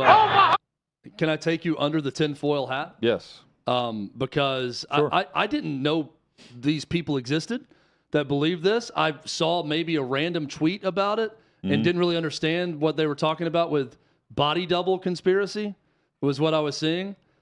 But lo and behold, a man by the name of Nick on Twitter, because I retweeted David Hookstead's story at OutKick, where Josh Allen debunks this. I think we all just heard the audio pretty clearly, debunks this crazy conspiracy theory. I didn't even need to hear from the quarterback to know this is stupid. No, of course not. And Hookstead writes as much at OutKick.com. Nick says to my post about it, I thought this was, at first I thought it was play acting. Like he was being sarcastic. Yeah. Not sarcastic. This is from Nick. It is bizarre. I would think after having, again, not me, this is Nick. I would think after having CPR done for 9 minutes and his heart stopping twice, he would still have injuries from it and not be able to move his arms like that so easily without a grimace. Face was fully covered as well. Again, take those two lines. He did it without a grimace. Face was fully covered. Okay? How do you know he's not grimacing? Have any players actually seen him up close? I responded and said, yes, Josh Allen says he saw him in the locker room pre and post game. And then Nick goes on. In addition, just because Brandt doesn't believe a scenario like that isn't possible doesn't mean it's not. With the amount of athletes suffering from heart attacks and or death recently and how the CDC and government try to control the narrative about vaccines, it's not that far-fetched. So I said, have you watched the video? That was my response to Nick. Nick's response, I did. Allen wasn't that reassuring. He didn't even know about the conspiracy reports. So now not having knowledge of the conspiracy reports somehow makes it where, oh, this guy's not up to the news now. It just seemed really odd how he arrived with his face, head mostly covered, as he sat in a golf cart wedged in between security, and how they filmed him in the suite. I just hope he's okay. All right, so then Nick goes on to say, I'm of the belief he is still very ill and recovering, but the NFL wanted and needed to get out of the negative spotlight. I think we will see more on this sooner rather than later. To what extent? I don't know. I responded and said, he's not dead. He's alive. He was there. Josh Allen says it. It's ridiculous to believe that the NFL would go to these lengths in the first place. So Nick says, when I said he's alive, or when I said he's not dead, he said, I sure hope he's not dead, Chad. But it is the NFL, and they are notorious for covering up any wrongdoings that they may even be remotely responsible for. If everything is on the up and up, why make it so secretive? At the very least, they could have done a better job of not providing doubt. That is from Nick. Now, I read these tweets only to take you into the mind of someone who believes this conspiracy theory. And I say this to Nick and everyone else. If you truly believe that the NFL is trying to cover up for something they believe, or the CDC is covering up because this is somehow, COVID vaccine related or whatever it may be, and that they decided to have a guy who died and then create a body double or bring someone in that's a body double to carry it on, why wouldn't they just change the report about how he died? If you really wanted to cover that up, all you have to do, if you have this power, Hutton, if you're the deep state, okay, the NFL and Roger Goodell, all you have to do is change the autopsy when he dies to say it's something that you're not involved in or it's not COVID vaccine related. This is pure insanity. If you believe this conspiracy theory, it's purely insane. You have to look at motive. There's no motive to do that. If you think they've got a body double out there of this guy and are saying he's alive when he's not, it makes no sense. Stupid people like this make me believe that I'm living in a simulation. Yes. You know what I mean? Like, I'll buy into that theory because of stupid people like Nick. And the idea that everyone would go to these lengths, the NFL would have power over the University of Cincinnati Medical Center, who then allowed him to go to Buffalo, who then sent him home. And the lengths that this would take to actually pull off, the energy that goes into this for a playoff weekend where, again, like, all you got to do is say he's at home. He didn't come to the game because he didn't go to the previous game. It's really not that hard to figure out that it doesn't make sense, and you shouldn't buy into this. Chad, this gives me a headache. There are plenty of stupid people walking the planet, and they're showing exactly how dumb they are by tweeting this garbage. It's that simple. There's a fine line between wanting to be a person that questions a lot of things and that doesn't buy into everything, a major, powerful corporation or company or league or the government tells you. That's fine. We should question things. But when you cross the line between that to just believing everything is fake, you've crossed the threshold at that point. So to my guy, what was his name again? Nick? Yeah. You've crossed the threshold into pure insanity at this point. Demar Hamlin could walk by Nick on the sidewalk and he would have no clue. Well, that's how little the public knows about Demar Hamlin. We know his name. You couldn't pick him out of a lineup. I really don't think the average NFL fan, prior to anything that happened in Cincinnati, could pick him out of a lineup. And I know for a fact they wouldn't know if they walked by him on the sidewalk. Today. Just come on. Come on. Got to be smart. By the way, Trey Wallace texts me and says the Senior Bowl told him he could play, and his rep said no thanks to playing in the Senior Bowl. That's an odd decision by Stetson Bennett, if that's the case. Yeah, well, so I guess the formal invite didn't happen only because they were told he wasn't going to play anyways. Well, the story, is he going to be in Mobile or not to talk with the teams? If he's not going there at all, that to me is like he's bypassing the opportunity to chat with NFL organizations, which is ongoing all next week during practices. There are there are several players each year who don't participate in the actual game because it's more beneficial to just go through the week and then you don't actually risk injury. That's the next question I have is the focus is the game. I want to know if he's actually going to be in Mobile. He should be. He could absolutely. We'll have Trey on tomorrow, right? So we'll ask him about this because this is where he's down in Mobile. It takes the next, it takes the next step for him with teams is getting in front of them and showing that he is great behind the scenes when it comes to the offensive mind, right? How often are coordinators and coaches bragging about a guy on a chalkboard? Totally all agree. the time. This is Trey, where by the way, says shine. he will not participate in any interviews. He's not going at all. Yeah, to me, that's a mistake. It's a weird decision. Yeah, but he is working out the combine, which is well, you can do both. Well, I know you can do both, but a lot of times you go to the practices and participate at the Senior Bowl, and then don't even do any of the workouts at Indy. You know what I mean? Yeah. It's a bit reverse from what I would expect him to do. So the new and improved, the new version of Stetson Bennett 2.0, will make his debut in Indy at the Combine. We're not going to see him at the Senior Bowl. Well, assuming that he wants to go through all those preparation and anything other than going in for the interviews. Oh, hey, Nick on Twitter wants to know, can't they just put a body double there at the Senior Bowl for Stetson Bennett instead? Yeah. Maybe they'll just do that. Yeah. They could just have a clone of Stetson Bennett at the Senior Bowl. We could work that out. Go read Trey's story, OutKick.com. By the way, the clone of Stetson Bennett there. is like every high school quarterback right now. I feel like he's about the size, and I mean, I'm Stetson Bennett's better. You know what I mean? Like you could get a lot of body double. There's a lot of guys who look like Stetson Bennett. Is my point. So if you want to take the conspiracy theory completely out there, maybe they'll have a body double in his place. Let's say a lot of insurance guys look like Stetson Bennett.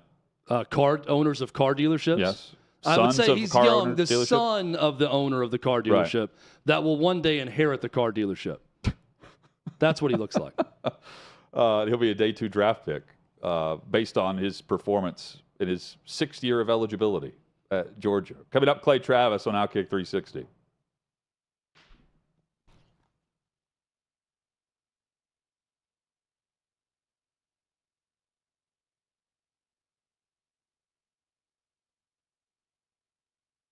NIL, when it comes to Florida, has been a story over the last couple of weeks because of Jaden Rashada. And you put out a great piece with a timeline on kind of how things went down, who kind of was the one involved in this, I don't know, situation with Jaden Rashada. And so let's kind of dive into that. Coming off your reporting, and I don't want you to give everything away because I want people to read it. But what we're kind of looking into this thing for the last couple of months, man, What were some of your big takeaways? Maybe shocked you, or you just, when you dug deep into it, you're like, okay, wait a minute, this doesn't feel right. Well, I think that's probably the first thing to note is this has been ugly publicly for 2 weeks, but as you said there, it's been going on for 2 months, and I think the big thing is, and I didn't really touch on it in the story, was it was so interesting to follow Florida and Miami this year. Obviously, you've got John Ruiz, a billionaire, pretty deep pockets, and he's just throwing money and caution to the wind. Wanted to see his Hurricanes get back to the top, and there were so many instances, more than I can remember since I've been covering the team since 2013, where Florida and Miami were 1-2 or in the top 3 with commits in the same class. And I think Florida just came out second place or third place to Miami so many times. And I think what precipitated this whole incident was Florida trying to get a win back. And this was right after Cormani McClain shocked the world. And it was right after Florida had gotten back into conversations with Jaden. Because prior to him coming to Miami, they had rescinded the scholarship offer. I think saw the writing on the wall. Jaden had told them, hey, I'm going to go to Miami. And I think what you got was Florida and boosters or collective people around Florida like, hey, we need to get a win. And I think you saw, really a year-long battle between Florida and Miami, collectives and boosters, that Miami was winning. I think you saw Florida try to get back into it. And whether the money was never there and there was miscommunication, or if the money was promised and then somebody came off, and was like, hey, that's a lot of money. Maybe I shouldn't have done that. I don't know.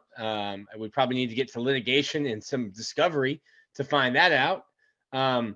But for whatever reason, the money was not going to be there. And the Gator Collective kind of realized that. And with their name on the line and their name on the contract, terminated the contract. Why do you think we've gotten into besides the rivalry between Miami and Florida, Cristobal coming down to Miami, Billy Napier's at Florida now. You got Norvell, a lot of people thought was hanging on by a thread at Florida State. Now he kind of turns it around in 2022. Okay, so he's set for the next year or so, maybe 2 years. We'll see. Well, why do you think it turned into a pissing match between Miami and Florida? It's like when NIL struck, it felt like those two teams, and not Florida State. I'm not trying to diminish Florida State, but it felt like Miami and Florida were just going back and forth and seeing who could either outbid the other, or B, take it one step further when it comes to recruiting. Is it because of Ruiz, and is it because of some of the boosters at Florida? Is it that simple?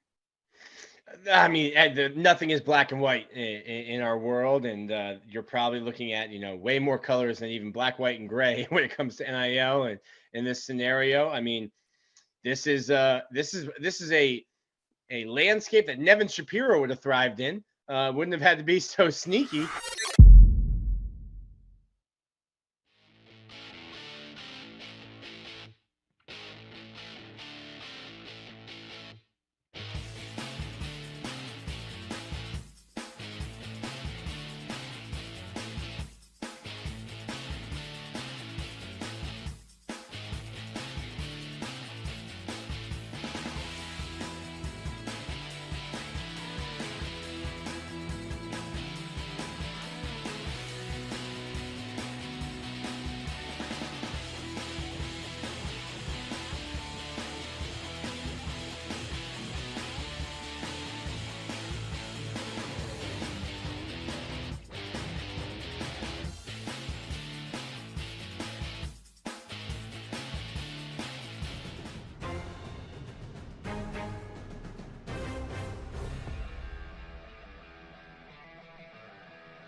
Sixth and Peabody, our location with Yeehaw Beer and Old Smoky Moonshine.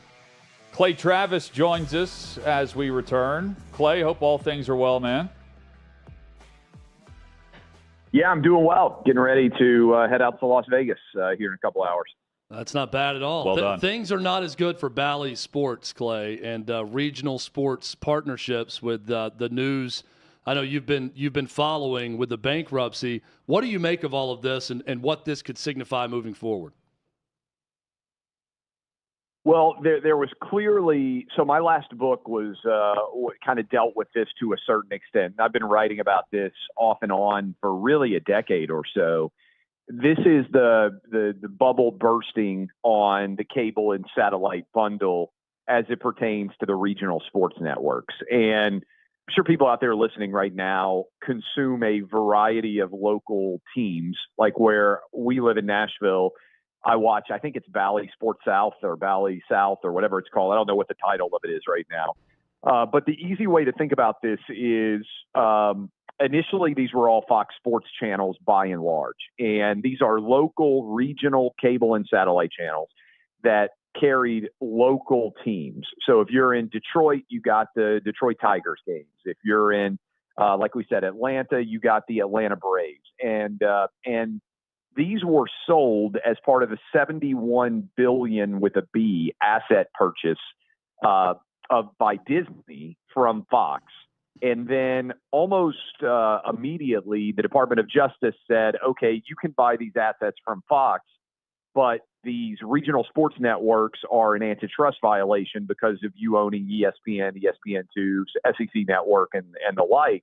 And so Disney had to put these for sale, and Bally bought them, and Sinclair is the parent company. And it actually ended up being a benefit to Disney that they weren't left with these assets on their books. And Bloomberg, for people following this, is now reporting that all of these regional sports networks are going to have to file for bankruptcy because their business has collapsed as a result of cable cord cutting and the lack of subscribers out there to support this business model.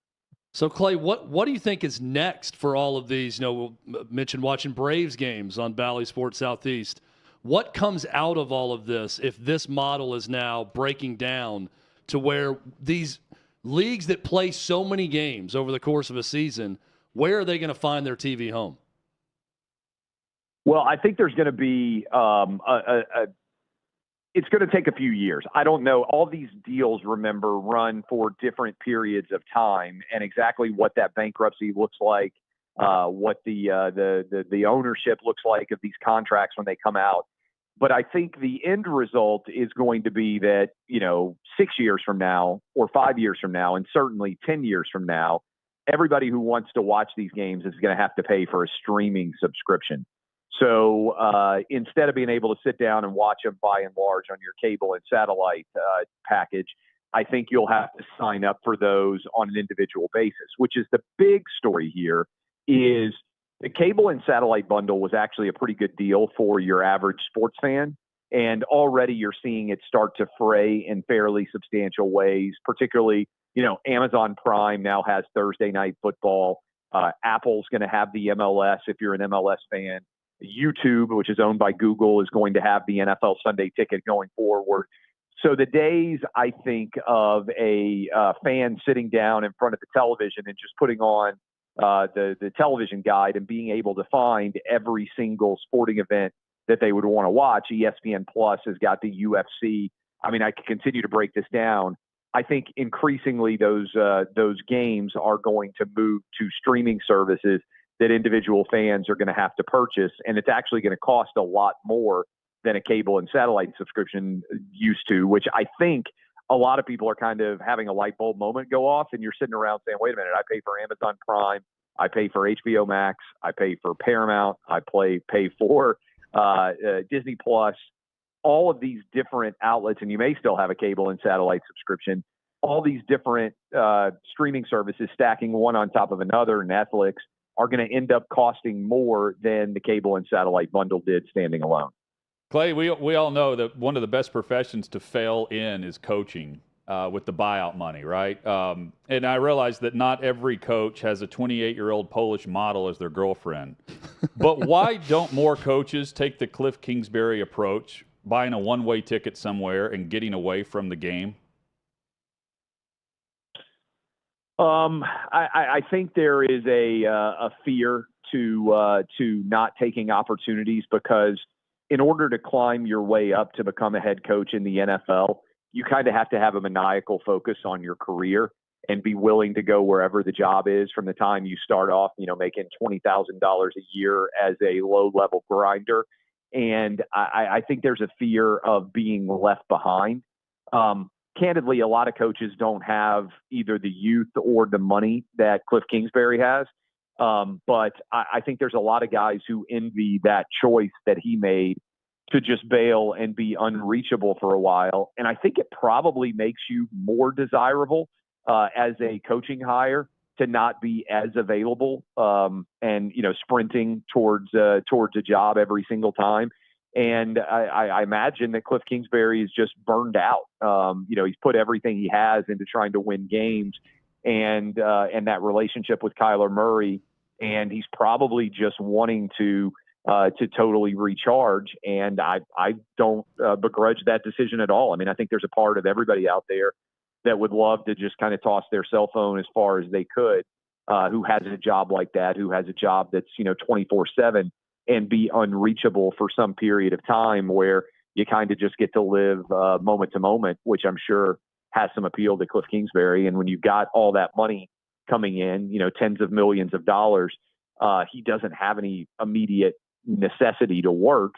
He doesn't even have a family, right? So yeah. I imagine for a lot of people, the reason why they don't vanish is because, they've got a kid's basketball game coming up on Saturday or Sunday, or they've got responsibilities to get kids to school and things like that. I know I can't just vanish. I mean, the reason why I'm going to Las Vegas is because two of my kids are competing in an event out there. So, until they get to be 18 years old or more and don't need me on a day-to-day basis, go off to college, I've got a decade of dad responsibility and 20 years or so plus of dad responsibility. But to my knowledge, Cliff Kingsbury doesn't have a kid. And it's probably not a bad lifestyle to be, 43 or 44, be super rich and be able to just date Instagram models. Yeah. I think there's probably a lot of people out there listening to us right now that say that doesn't sound like a bad life. Chad, he's basically it's Kingsbury DiCaprio that can pull this off. The same person. My daughter's softball draft is really stopping me from getting away to Thailand for a couple of weeks right now on Monday night. The only thing holding me back, Clay. I floated this idea out yesterday about the Big Ten. If they are going to expand, why not look into the Ivy League? If they're that worried about academics, now there's legislation because of antitrust rulings where the Ivy League could be offering athletic scholarships moving forward. What do you think about Harvard and Yale being two of the additions to the Big Ten, and what those schools could offer the Big Ten, what they could offer prospective athletes out there as well as part of the Big Ten? I think there's a 0% chance of it happening. I don't think people care about Harvard and Yale athletics. So if you're going to expand, first of all, I don't think the Big Ten is going to expand. So the number one rule of expansion is you only expand if there's substantial amounts of money to be gained from primarily like a television streaming service, increasing the amount of interest in your game. And I don't think the markets of New Haven, Connecticut, or Boston, Massachusetts bring much to the Big Ten. I think if the Big Ten were going to expand, it would probably be a no-brainer. They would have taken, let's say, Washington and Oregon. And I'm just tossing those two schools out there because I think they could have had them, and those are big markets, and it would, connect with the LA. If they wanted to stay in California, they could have had Stanford, which is every bit as good of a school as Harvard or Yale, but has a more established athletic history. Or they could have, gone and grabbed Cal too, right, and taken over New York and the Bay Area in the process. So I don't think there's any chance of that. I don't think Harvard and Yale, candidly, care. And as sports fans, athletics matters. Athletics doesn't really matter at all to Harvard and Yale. Remember, they basically canceled sports for 2 years, I think, because of COVID. And the overall budget of Harvard and Yale, athletics is a pinprick of it. So I think there is legitimately a 0% chance of them making that move. If the Big Ten wanted to expand, I think they would expand further west. I don't think the dollars add up. which is why I don't believe they're taking Washington or Oregon or Cal or Stanford, who would have been ecstatic, I think, to leave with USC and UCLA. But I think they'll probably stay stuck at 16 for some time to come. I think the biggest hindrance would be that Harvard and Yale people wouldn't want to lower themselves to bring in the level of athlete they would need to compete at sports in that level. That would be a big stumbling block. But, Clay, I also don't buy the TV market argument, just like I didn't buy it when Rutgers went to the Big Ten and suddenly the entire New York market was all Big Ten. People in New York don't care about Rutgers. People in New York know Harvard and Yale way more than Rutgers, and people in Boston. Those are national brands, Harvard and Yale, that people could get behind if they're good in sports.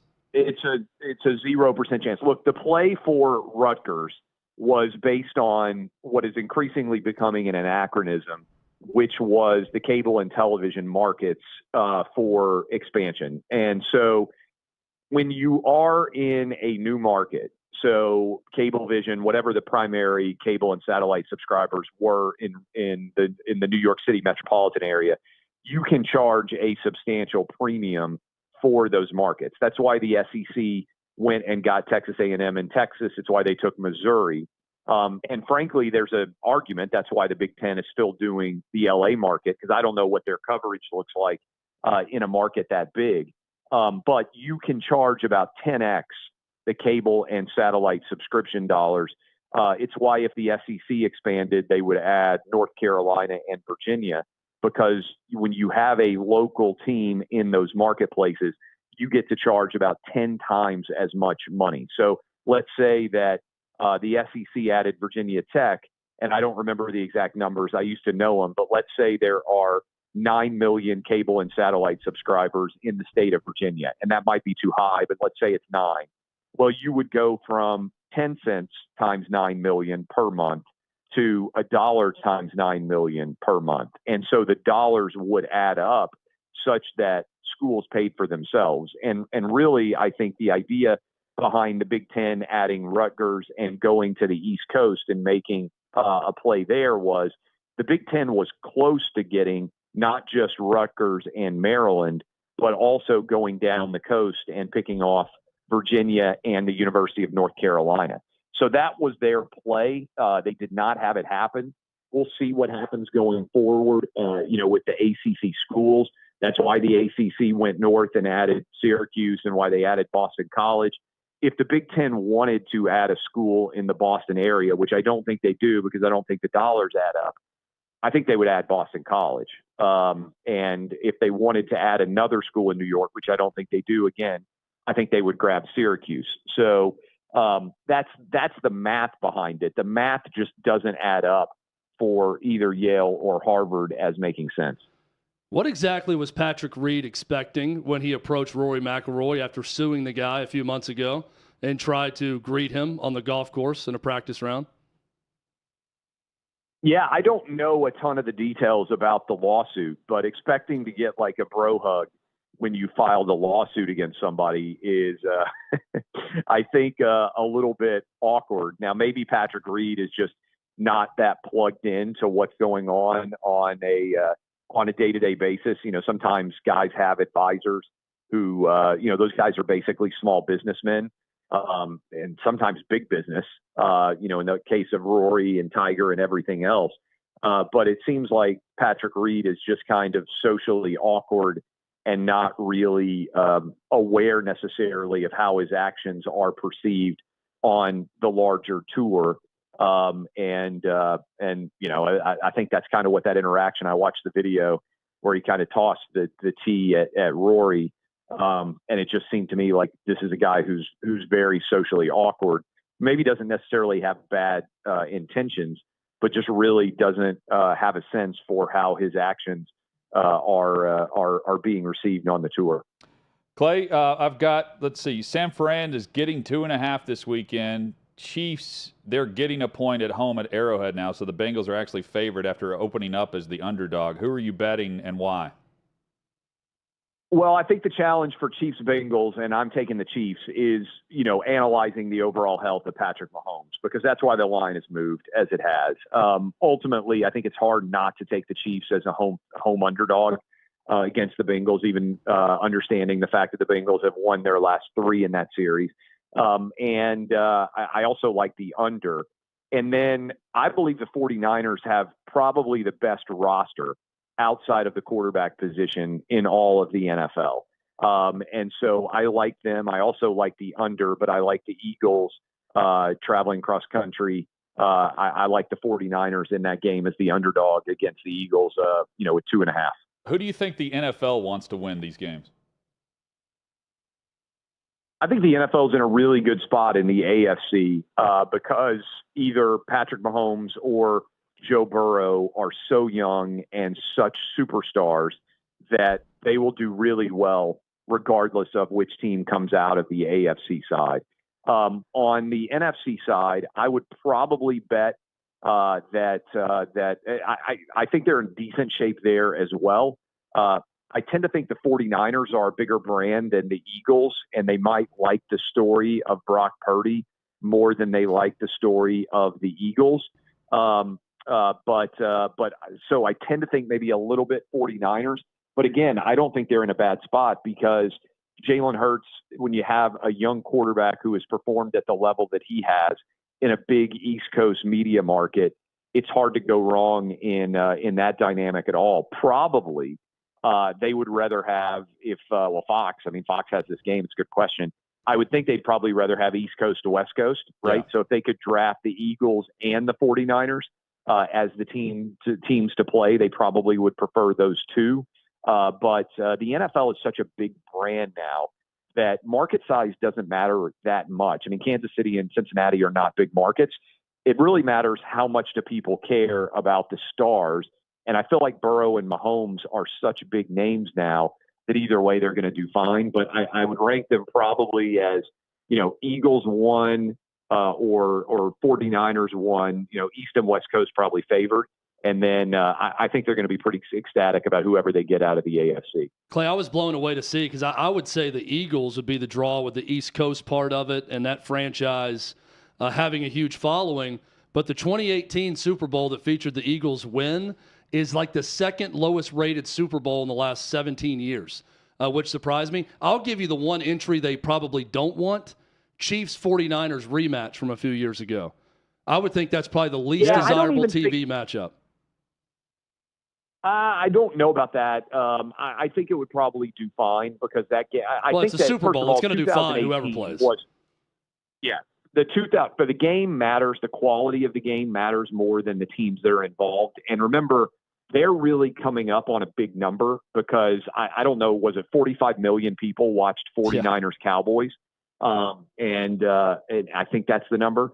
And they're going to have a monster number in AFC, NFC. That matters because the bigger the buy-in, the more people who follow through, right? Because you're a little bit invested. I think that 2018 number is partly a function of the disaster that was the Kaepernick protest years. So if you go look, there was a pretty significant blip in terms of what the ratings did because I do think people decided not to watch the NFL during the Kaepernick protest. It seems like the NFL has come through that. And what no one talks about that has become a big benefit is they now get the benefit of out-of-home viewing.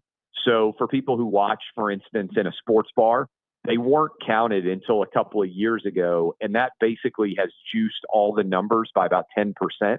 So if you had, let's say, 90 million people watching, now you get to count 100 million basically because those numbers have gotten juiced just in the past couple of years. So I think they're going to have a good number. I think crazily, when the Super Bowl tends to peak, and people don't realize this, the halftime show, the biggest, most watched part of the Super Bowl almost every year is the halftime show. And so I think Rihanna is going to draw a lot of eyeballs. And if they got a competitive game, regardless of who the two teams are, I think they're setting up, given the lead-in that they're going to have in terms of AFC and NFC audience, the superstars that are involved with Mahomes or Burrow. You basically have a made man in some sense in Burrow or Mahomes who are already superstars. And the NFC side is going to be the upstart challenger, whether it's, hey, Brock Purdy coming out of the overall last draft pick out of nowhere, or even Jalen Hurts. To be fair, a lot of Eagle fans would have said coming into the start of the year in September, hey, this is his audition year. But I really think most Eagle fans expected that they would be going back to the draft to get someone new. And to Jalen Hurts' credit, he's just played out of his mind this year. Clay, have a great week, man, and go win in Vegas. Yeah, enjoy Vegas, man. Thanks for hopping on with us. Yeah, we'll see how it goes. Appreciate you all. Have a good week. All right. Clay Travis joins us weekly at this time. Chad, you remember the video or the rumors that surfaced about Tom Brady touring a high school here in Nashville a few years back? I do indeed. It's come full circle. It's happening in Miami. We'll discuss it next on OutKick 360. And how long after 9/11 does your unit, the 160th SOAR, which is the most elite helicopter pilots in the world, how long does it take for you guys to figure out, okay, a plan's being set in motion, we're going to Afghanistan? Was it within days? Was it within weeks? It was within hours. Within hours. So we drive back that night, the battalion commander and I, and the next morning I'm sent down in a 15-passenger van with a bunch of other planners to Tampa, Florida. And we're to plan America's response, as far as the rotary wing side of it. And by October 3rd, I was in the country of Uzbekistan preparing to do personnel recovery for the bombing campaign that was about to kick off. And this is depicted in the movie 12 Strong. Correct me if I'm wrong, where you guys are going to fly in from Uzbekistan. This is what's known as the horse soldiers. This is going to kind of be the first wave. Is that correct? That is correct, yeah. So initially we're there for, I want to say about 2 weeks of bombing. And then there is no further plan that we know of. And then all of a sudden, 5th Special Forces Group rolls in. Their commander takes over the task force. We were in Task Force Dagger out of K2 Air Base, Karshi-Kanabad, and he wants a briefing on our capabilities. And so we sat down and we started talking to him about, the mountains and the distances that we can or can't fly, the way the weather is and all these things. And he's like, gee, I wish somebody had told us that ahead of time, And ironically, when I was in Tampa, they were one room over and nobody ever connected us, because it just wasn't considered important. But now it was, especially as they heard that, the mountains were, 20,000 feet and that the weather was horrible and all these things. And so we tell them what we can do. And he goes, well, you guys are going to start doing a UW campaign, which is unconventional warfare. That's where you link up individual operational detachments or ODAs up with factions of the Northern Alliance, which were the allies that we were trying to coordinate with. So it went from there.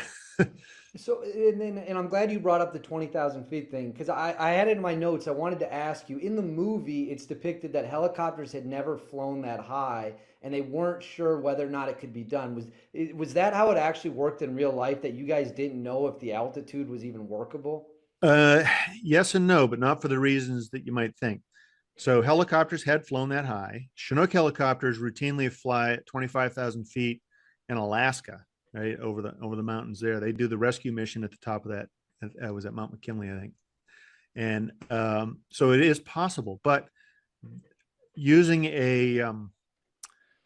carrying a usable load, going the distance that we need to go as far as, because we had to trade off fuel for cargo, if you will, people.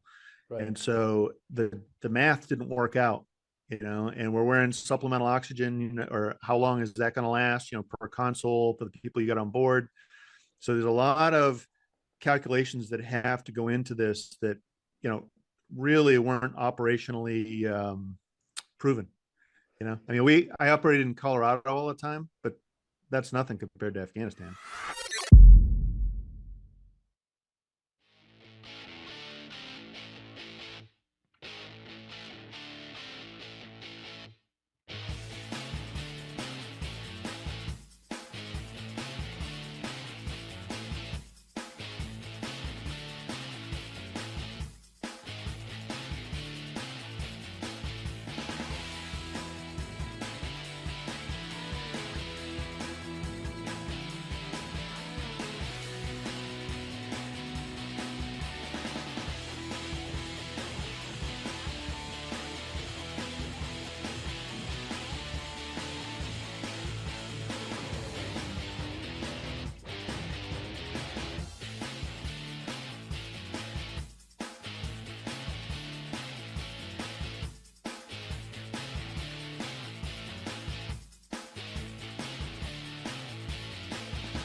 So, Chad, a few years back, Tom Brady was switching teams, and everyone here in Nashville thought that he was touring Montgomery Bell Academy, one of the private schools here in Davidson County. It was a huge story for about, 2 days? Yeah. That Tom and Giselle were touring Montgomery Bell Academy. Turns out it was Steve Hutchinson and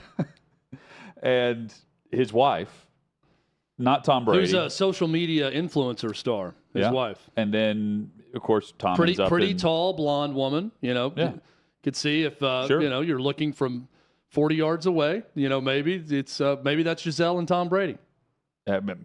Kids walking by them in the hall thought it was Tom and Giselle, this too, which really there were going. no photos that I remember. No. It was just a huge, hey, Tom Brady. I've heard from people at Word of school. mouth. We talked to parents of kids at NBA. They were adamant about that. Everyone at NBA, the talk was Tom Brady and Giselle were absolutely at school touring to possibly put their son at NBA. So we do have video, though, of Tom Brady touring a school in Miami.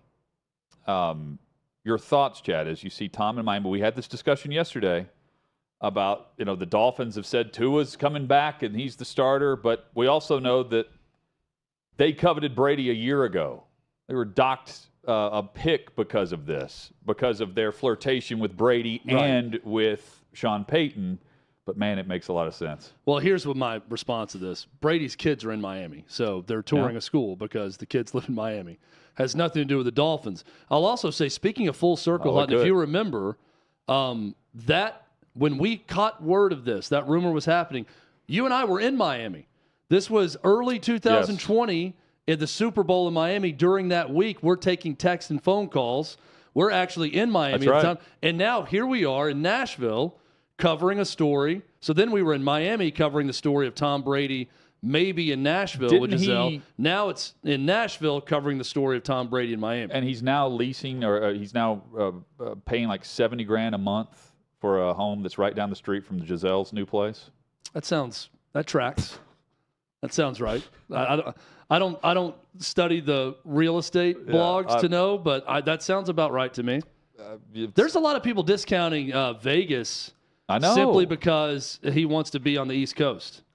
So, if Tom Brady had his way, is there any denying it would be the Dolphins, given that circumstance, right? Tom Brady wants another Super Bowl ring. Yes, he does. So maybe he'll go to Vegas. Let's mention that first. It could be Miami, though. I also think Tom Brady loves his kids and wants to see his kids. Yes. But Super Bowl, kids. I'm not asking that question. I'm just simply stating that maybe Tom Brady is floating that question around in his mind right now. Possibly. Prove the doubters wrong. Wherever he goes, they will be a contender for the postseason. Tough that's question for sure. For old Tom. We are back at it tomorrow. Trey Wallace joins us tomorrow. We'll discuss the Stetson Bennett bypass of the Senior Bowl. Hope you'll join us starting at 3 o'clock Eastern.